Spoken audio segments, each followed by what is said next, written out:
असलामुअलैकुम। आवाज़ और तस्वीर दे साथियों, मेरा मुहब्बत भरा सलाम कबूल करो। तो अज तुहाडे सामने जनाब एक शख्सियत है जी, इत्थे साडे कोल अज मौजूद हैं। हिकमत के लिहाज नाल भी काफ़ी चीज़ों जानते हैं समझते हैं। इन्हों का नाम है हकीम वसीम अब्बास मल्लाह साहब फ्राम शोरकोट, और ये शायर भी हैं, पंजाबी अदब के बड़े मरूफ शायर हैं।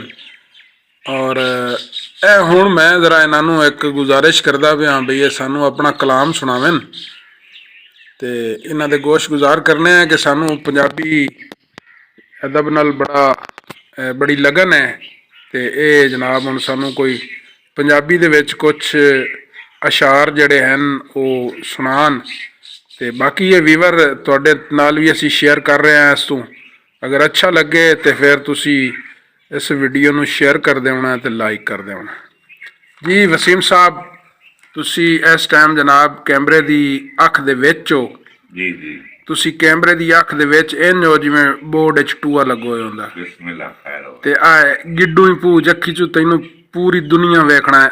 अच्छा जी। हाँ, ये मकसद है भी जिहड़े हकीम ते शायर होंदे ने किन्ने तो होंदे ने थोड़े बहुत, लेकिन तुसी बर्दाश्त करो, कोई गल नहीं। इरशाद होवे जी। जी शेर अर्ज है कि ईद के हवाले नाल चुकिया गया, हुण ईद आ रही है जी।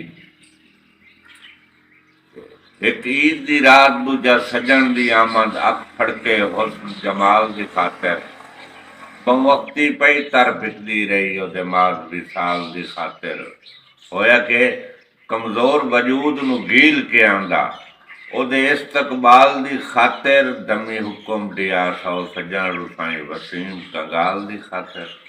वाह जी वाह, वाह जी वाह। एक कलाम होर सोहना जिहा करके सुनायो जी। शेरे के कदी गुल ना या बसे गुलशन दे बख्तां दी ऐन बहार च साडी महक ते रंग रूप अपना हा संसार ते सब्जादार च याद आंदा खिड़ना टाणियां ते सानू सिलसिलेवार कतार च अज वेख वसीम जो आए पाया असी विकण दे कान बाजार च।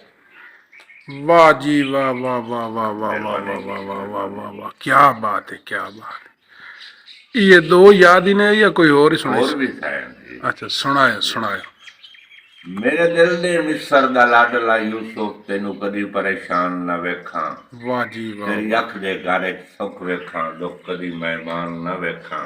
माशाअल्लाह। बख्तां दे तख्त हटावे शाला, तेरी तंग गुजरान न वेखां। सारी उम्र वसीम तू हसदा रहे, तेरी हाइंदा जान न वेखां। बहुत अच्छे जी। असी जनाब हुण शायर तो जनाब असी लवांगे इजाजत। ये पार्ट 1 है तो तुहानू हुण पार्ट 2 दे विच इहदा अगला कलाम असी सुनाईसा है, लेकिन तुसी अपनी राय का इजहार करसो। अगर ये कलाम तुहानू अच्छा लग्या है तो जनाब तुसी अपनी कमेंट च इजहार करो, तो इंशाअल्लाह तुहानू अगले प्रोग्राम इन्हां दा जनाब सुनाईसा है अगला कलाम।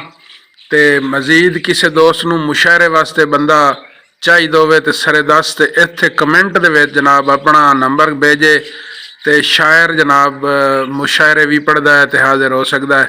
बाकी थोड़ा जिहा फर्क है भाई, अखी शक्की दवानियां पौंदियां ने, उस तो परेशान नहीं होना।